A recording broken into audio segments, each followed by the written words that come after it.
A Russian journalist found guilty of flouting protest laws by a Moscow court Tuesday after she made waves around the world for her protest against the war in Ukraine on live TV. Holding up a sign Monday night that reads in English and Russian, "No war, stop the war, don't believe propaganda, they are lying to you here." It was a daring show of dissent in a country that's been cracking down on anti-war demonstrations, detaining scores of protesters since the start of Russia's invasion of Ukraine. I made this decision by myself because I don't like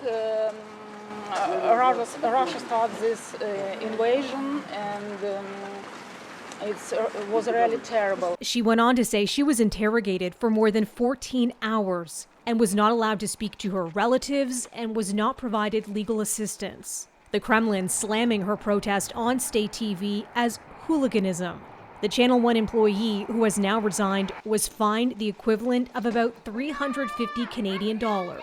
It's not yet clear if she will face other charges. Russian President Vladimir Putin signed a law effectively banning opposition or independent news coverage of the war against Ukraine, an invasion Moscow refers to as a special military operation. Now, the move forcing many media outlets out of Russia, fearing a punishment of up to 15 years in prison. Of course, we followed the case of this very courageous journalist who took to live Russian television to make her views clear about the war and about the propaganda that is being spread within Russia about the war. The UN Human Rights Office called on Russian authorities not to punish the journalist for exercising her right to freedom of expression. And the Ukrainian president thanking the protester and other Russians who are fighting disinformation.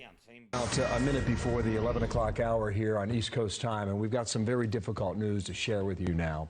And a heartbreaking update, Fox News confirming one of their veteran war zone camera operators was killed in Ukraine after the vehicle he was traveling in was struck by incoming fire. Pierre Shashevsky died after the attack near the Ukrainian capital on Monday, Fox confirms. He was 55.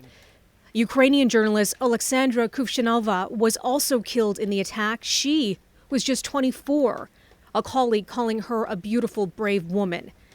Over the weekend, American journalist Brent Renaud was shot and killed by Russian forces. A reminder of the dangers of reporting from a conflict zone. Melissa Duggan, City News.